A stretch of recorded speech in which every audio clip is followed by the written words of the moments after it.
The release of The Matrix Resurrections is just around the corner, and Neo is all set to return. But how? Keep watching for a look at the One's backstory for a refresher on where we left off.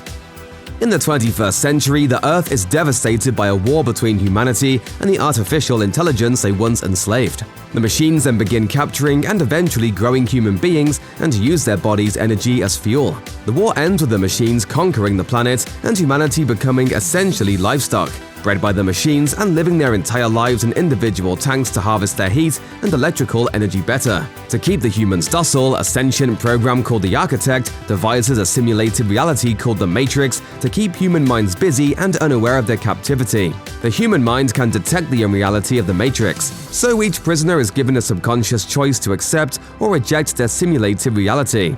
Nearly 99% of prisoners choose the illusion, which helps to sustain it as a consensus reality. The remaining 1 or 2% of humans unknowingly reject the simulation. Most, without even knowing it, use their collective disbelief to create an imbalance known as the Architect's equation. To counter the imbalance, the Architect allows it to accumulate in isolation. Once this remainder from his grand equation becomes too great to contain, the Matrix randomly selects one human being to embody it.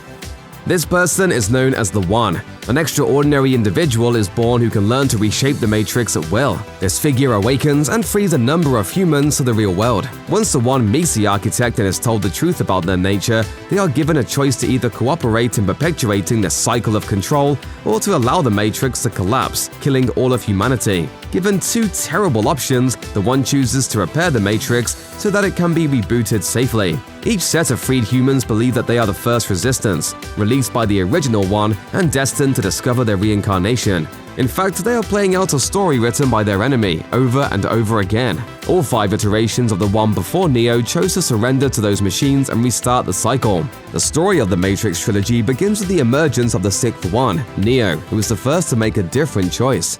As long as the Matrix exists, the human race will never be free.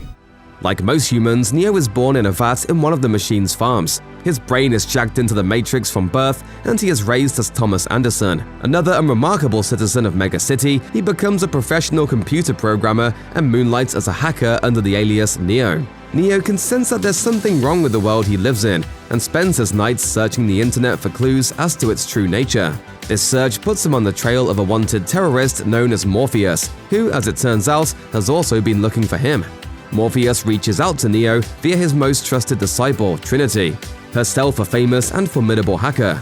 Trinity offers to help Neo find answers to his questions, but their meeting attracts the attention of the authorities, who come to arrest him at his workplace the next day. Morpheus attempts to guide him to safety, but Neo does not have the courage to manage his escape and is captured by the shadowy group known as the Agents. While in government custody, Neo is interrogated by the sinister Agent Smith for information about Morpheus. When Neo refuses to cooperate, Smith demonstrates a terrifying influence over reality, literally sealing Neo's mouth shut and implanting him with a strange squid-like tracking device. Neo wakes up at home afterward and dismisses this entire encounter as a dream, until Trinity and her crew show him otherwise.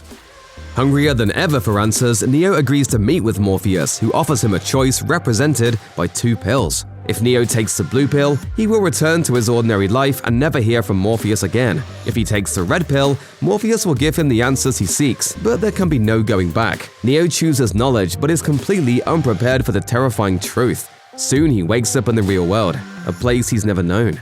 This isn't real. What is real? How do you define real?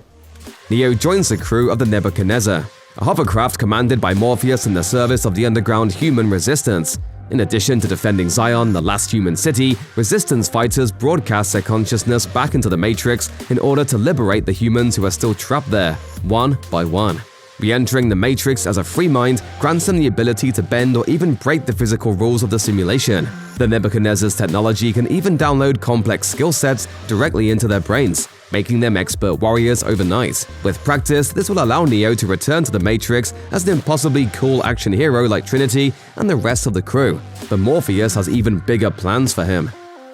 It's unknown how Morpheus comes to suspect Neo of being the One, but Morpheus is certain that Neo is the prophesied reincarnation of humanity's savior. Morpheus brings Neo back into the Matrix to meet the Oracle, who privately confirms Neo's doubts about himself. Neo doesn't believe he's the One, and therefore he isn't. Morpheus, however, refuses to hear this, and when the crew come under attack by agents, Morpheus allows himself to be captured so that Neo can escape. Neo is unwilling to accept this sacrifice, and he and Trinity embark on a mission to rescue Morpheus from Agent Smith's clutches. Neo and Trinity shoot, kick, and blast their way through armed security and successfully return Morpheus' consciousness to his body in the real world. Neo, however, gets cut off from their escape route and is forced to fight Agent Smith one-on-one. Smith, like all agents, is a program endowed with strength, speed, and endurance beyond even what a fully trained resistance fighter can achieve. Neo wins a hand-to-hand battle and nearly escapes back into the real world. But it's not enough. Smith recovers and shoots Neo dead. Back in the real world aboard the Nebuchadnezzar, Trinity stands over Neo's apparently dead body and whispers a secret into his ear. The Oracle once told her that she would fall in love with a man, and that man would be the one. Trinity confesses that she's fallen in love with Neo, therefore Neo is the one. I love you.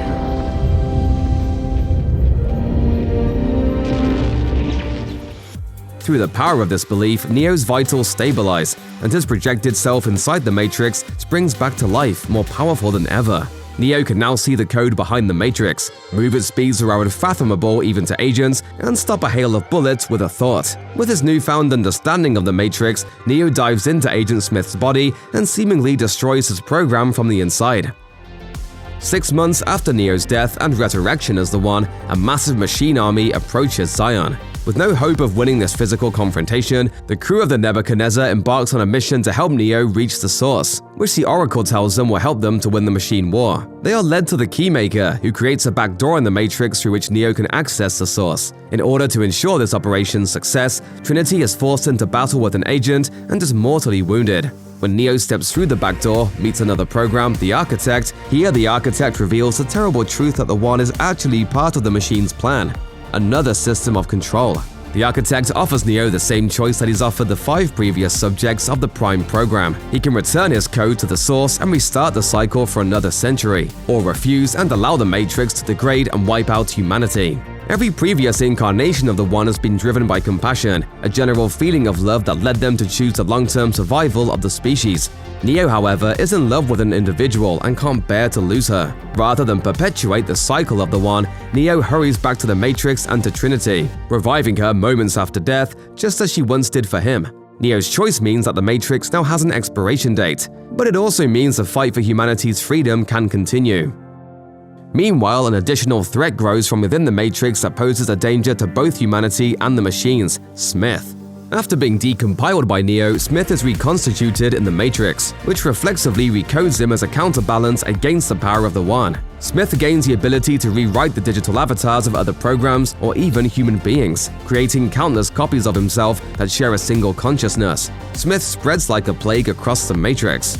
Smith gains such power in the Matrix that the machines have no counter against his influence. The Oracle predicts that Smith's rage and thirst for power will eventually consume not only the Matrix but the real world, even the Source itself. Seems like every time we meet, I got nothing but bad news.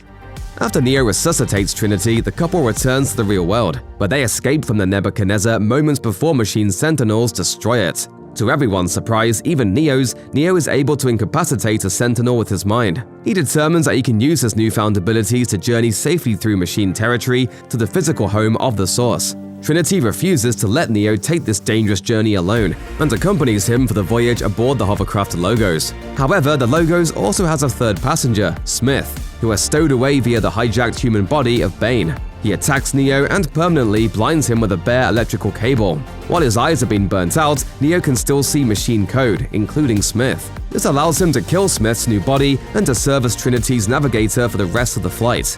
Sadly, Neo's abilities prove insufficient to protect the Logos from the Machine City's defenses. The Logos crashes, fatally wounding Trinity. This time, there's nothing to do but give their tearful goodbyes. After a final kiss, Trinity dies, and Neo is forced to complete their quest alone. Neo travels to the heart of the Machine City and confronts Deus Ex Machina, the machine figurehead. Neo offers to re-enter the Matrix and rid it of the threat of Smith in exchange for an end to the war. The machine invasion of Zion halts while Neo does battle with Smith, who has now assimilated the entire population of Mega City. Smith now has the ability to see the future and is certain that the fight will end with Neo's death. The battle rages and Smith appears to get the upper hand. Neo recognizes that the solution is to allow Smith to assimilate his code. Smith absorbs Neo, therefore allowing Deus Ex Machina to destroy him and reboot the system. This appears to kill Neo as well, but Smith is seemingly erased, restoring Mega City and all the programs rewritten during his rampage. The Matrix has reborn, apparently under new terms that will permit humans to leave if they so choose. This, as it turns out, has been the Oracle's intention since the beginning of this cycle. Like everyone else, she placed her faith in Neo, and her faith was rewarded. As the trilogy closes, the Oracle says that she suspects that she'll see Neo again someday. Neo is indeed set to return in The Matrix Resurrections, though the nature of his appearance in the film remains to be seen. So we'll just have to wait and see. Check out one of our newest videos right here. Plus, even more Looper videos about your favorite movie characters are coming soon. Subscribe to our YouTube channel and hit the bell so you don't miss a single one.